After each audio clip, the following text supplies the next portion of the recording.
Welcome to day 39 of TFIF 365. And today, I just really don't feel like being bothered. And I know I've made a commitment to do these videos. So I thought today would be a good day to introduce you to Nobel Prize in Economics, or Bell for short. I got this little monster doing the pandemic.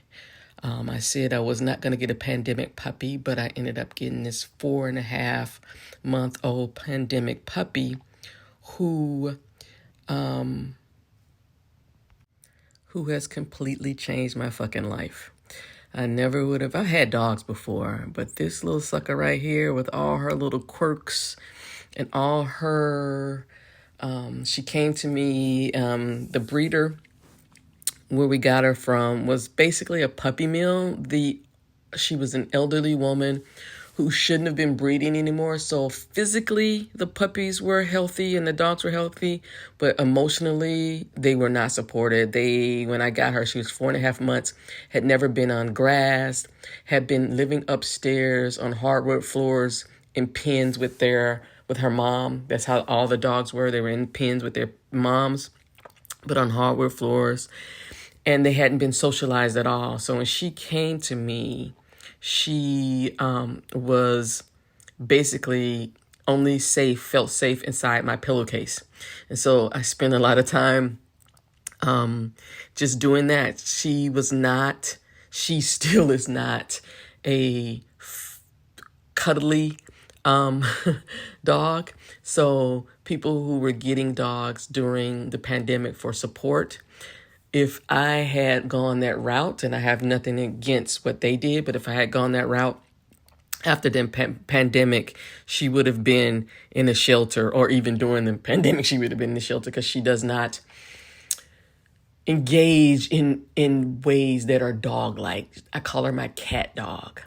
And so her showing up as she is, and me acknowledging and accepting that she was not the cuddly dog that I may have been looking for during the pandemic. She was actually the dog that I needed, because this dog taught me how to decenter myself and prioritize her needs, to really focus. She was what really helped me learn how to prioritize the most vulnerable and minimizing harm, because making her feel safe became my priority.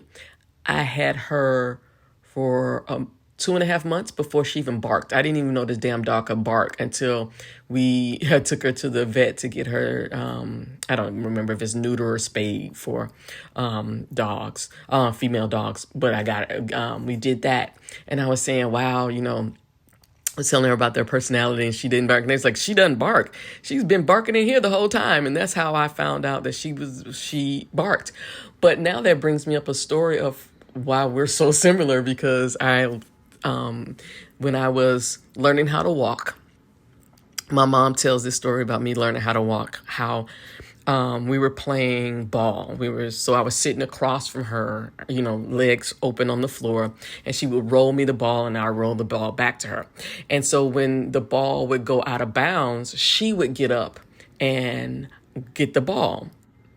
And so one time the ball rolled out and she wasn't paying attention. So I got up and got the ball, and she was like, "Oh my God, my baby could walk, my baby could walk."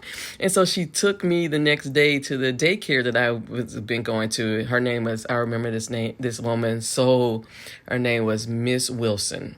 And she had been my babysitter since I was 6 weeks. And she went to Miss Wilson. "Oh my God, Kim can walk, Kim can walk." And Miss Wilson looked at her and said, "Kim been walking for weeks." So it makes sense. So that's all I have to say today. I'm about to just go into covers and cover my head for the rest of the day. Nothing's wrong.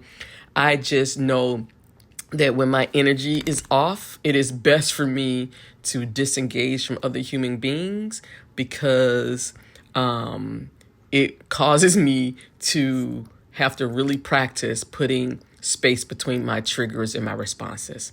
So have a wonderful day, and I'll see you tomorrow.